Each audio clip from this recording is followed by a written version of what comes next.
When we started out with computers, we were very naive and we thought no one would ever want to hurt us.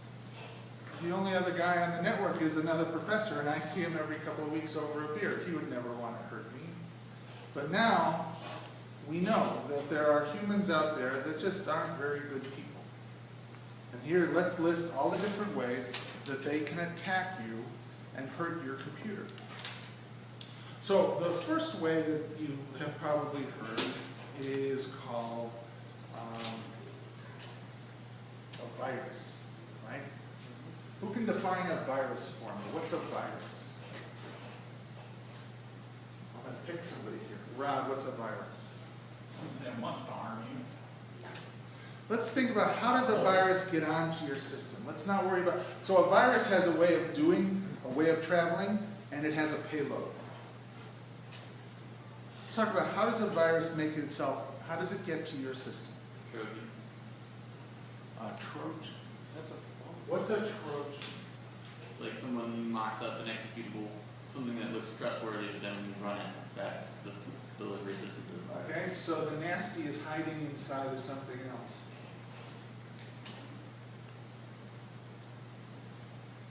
And it looks useful.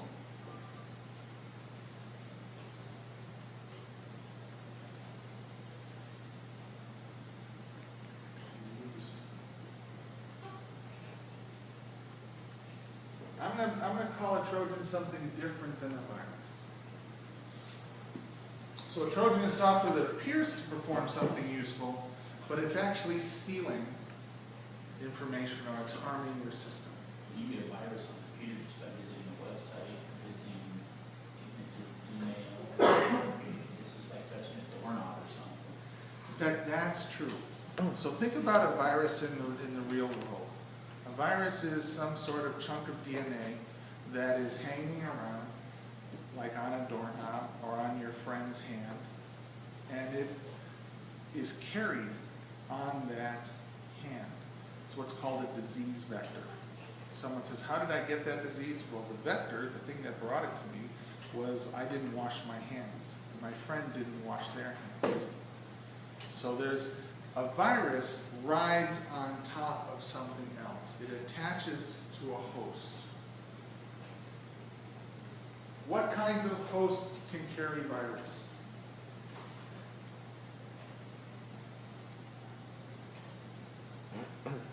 In the beginning, the most common thing would, you would get a virus and it would infect a .exe file, an executable file. Typically, a computer has to execute the instructions in a file in order for the virus to come alive and to do whatever it wants to do. These days, can you get a virus from a document? How can you get a virus from a document? What executes in a document? Macros, exactly. Macros execute. So that's why in the more recent versions of Microsoft Office, remember in your Access program, it would say, you got this off the net. Do you really want to run this file? So viruses used to exist only inside of programs. Now they're inside of documents as well. Videos. Anything that carries executable code, and almost everything carries executable code. Anything that's interpreted. The important thing here is a virus rides on a host. A Trojan is inside a useful program. What's a worm? A worm. So, other than a small squishy thing that you like to pull out and feed the fishes. What's a worm? It's like a virus, but it roots through everything. It roots through everything. We're going to use that definition. That's the description my dad gave me. Yep. A worm replicates itself. It makes a new copy of itself and it sends it off to infect more things. Now most malware, all of these are examples of malware. A worm replicates itself.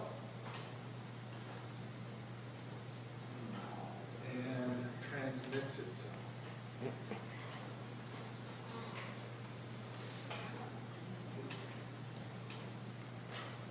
Replicates and transmits itself. It doesn't need a host.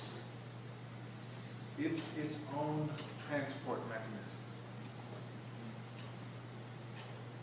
That's the key difference between a worm and a virus. Oh, a virus tends to write on somebody else. And you have to click on a website, you have to download a file before you're susceptible to a virus. A worm attacks you. It goes for you. I remember the day, and I've told some of you the story before, I remember the day the first worm hit us. A guy, in fact, we used to write worms in order to test CPUs. Because one of the things a CPU can run many programs at once. If you ever look at your task manager, you can see a whole list of programs that are going on. One of the things that an operating system does is it makes sure that if you've got a lot of those processes, it keeps the whole thing under control.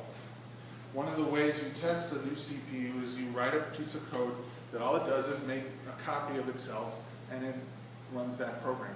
And then that program makes a copy of itself, and it's like rabbits. Pretty soon you have hundreds of thousands of these programs running on this one device. And pretty soon, if you've got a poorly designed operating system, it chokes and dies. These days, operating systems know how to handle that. So we used to write this stuff all the time. In 89, 87, 89, this guy thought, wow, what if I write a worm that looks for other computers on my local network and copies itself over to that program and runs it. So that all that had to do was it would find itself on a network, it would make copies of itself, and each one of those would look around for a network interface, copy itself somewhere else, and run itself. Pretty soon there were millions of these little worms running everywhere that was on the internet. And pretty soon all of the computers ground to a halt. Pretty soon all of us were just executing this one program. And I remember, it's one of those situations you're working and everything stops. And you're in a cube farm, right? So there's hundreds of you in this building, and you look up, and everybody's head is coming up, and you think, what's going on? And we're like, my computer's dead. Well, my computer's dead too. And you call up the IT department, and all our servers are dead. What's going on? It was the first of so many replicated events where you're under attack, and you have no idea. You bring up your task manager. This was before Windows. Bring up in your process listing, and there's millions of these little programs running. It's disgusting. The guy didn't understand what he was doing, and it was well, maybe he did. He was a pretty smart guy. But that worm, the only mistake it made, the only nasty thing it did was make a copy of itself. So these are distinguishing the way that these things propagate, the way these things transport themselves from one computer to the next. Either I need a host, or I need a program that I can sit inside, or I can move myself through the network. The next thing is, what kinds of payloads, what kind of things can these things do? What kind of nasty things can these things do? Well, they can destroy your data. The first couple of nasty viruses were just juvenile pranks. They were vandalism. They would erase your hard drive. And they'd say, I erased your hard drive. You don't see that very often anymore. Yes, sir? What would you classify hijacking under? Pardon me? Hijacking? Define hijacking in this Like, context. that happened back when I was in the UK. Every time it started up, some guy from Czechoslovakia figured out that once my Windows logon executable started up, like right when you log on your computer, he's on with whatever he wants. There's Not necessarily a keylogger, it wasn't just logging keys, he was in control of what I was doing. He could do what he wanted with my system resources. That's one of the reasons you do one of these. The most devastating attack like that of a hijacking is called a rootkit, where you get complete control of another computer. In a Linux box or a Unix box on a Mac, if you have the most powerful account on the system, the account is called root. If you have root on a system, you can do anything you like to it. On a Windows server, it's the administrator group.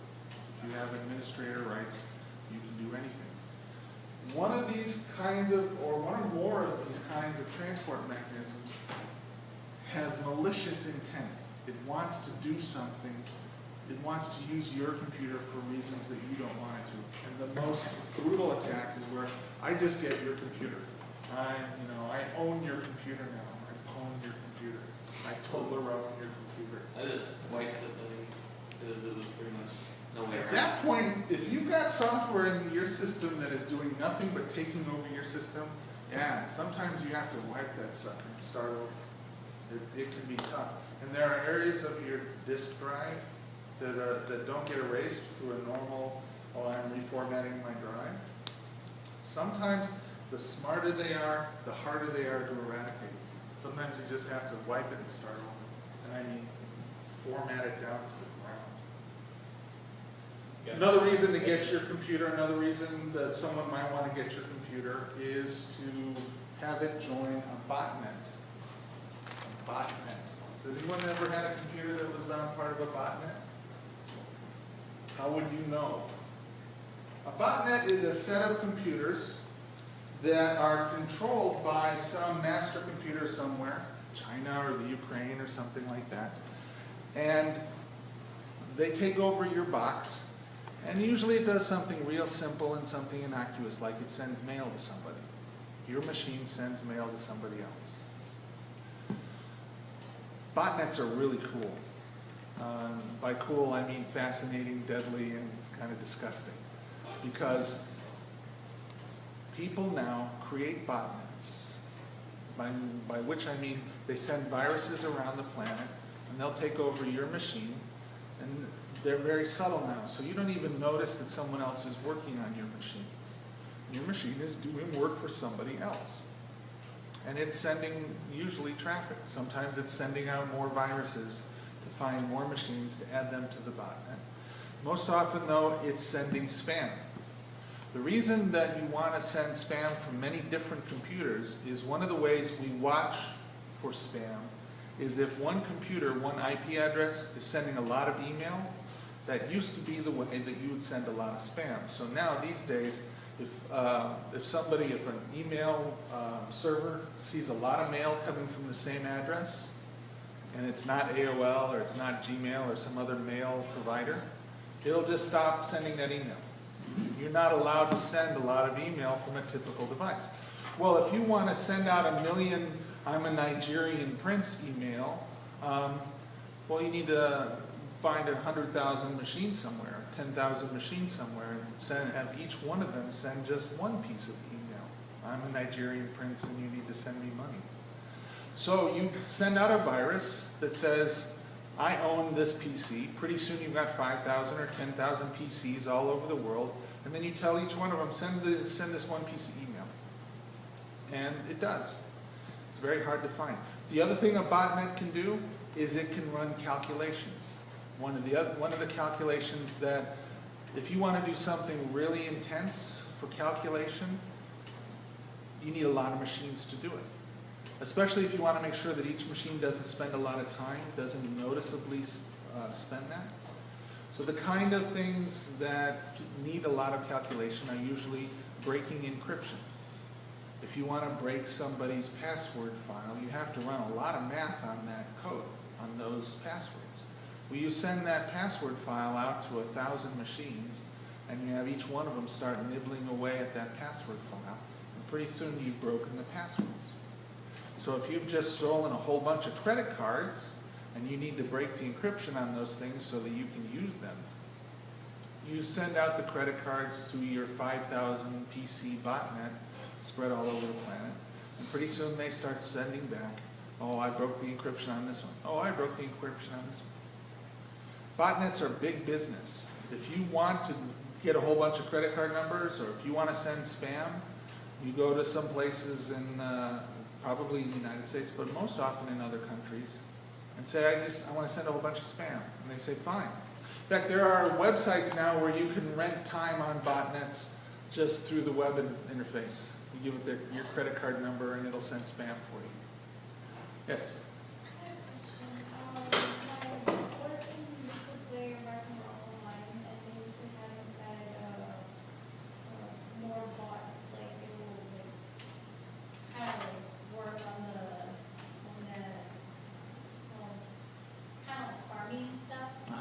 and then they will get all the items and start selling them. Yep. Is that the same thing?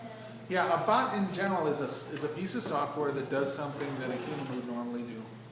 And it's usually on the shady side of the law. It's trying to take advantage of the system. So if you're in a massively multiplayer online game, and the poor people who designed it thought, well, people will spend their time digging in the ground and they'll get gold for it, that's something a piece of software could easily do. Yep, I play 5 guys at once. Yep. All off of the boxing protocol, Yep. and it's all off macros. Right. So the thing is, this is the case of any parasite in the world. You have parasites in you all the time. It's not in their best interest to kill you. They don't want to have you die. They want to live. It's like, I don't want to ruin the town I live in. I want to have a nice life. These botnets want your machine to stay up and stay healthy and stay connected to the network. So a botnet, like I got my email address banned by Comcast. Your email was banned? Yeah, 'cause it sent out like 30,000 emails. There you go.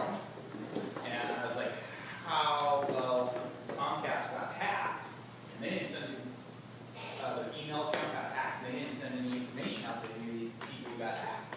Yeah.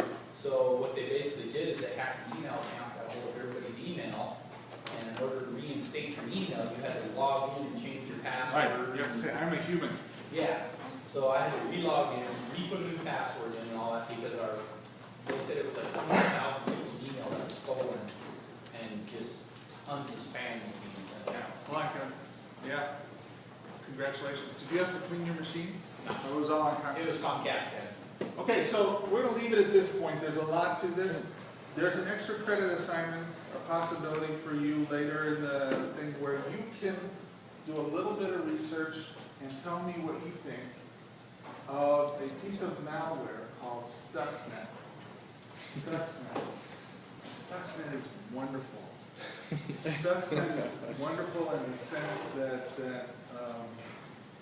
Bundy was wonderful, or Jack the Ripper was wonderful. It's a high point of pathology. It had every one of these things. And you guys, did you do Stuxnet stuff in CIS 120? Yeah, so you can't do it in this place. Well, we just heard about it in class. Oh, yeah, okay. we heard Well, about you it. I do didn't some know if you research. did it.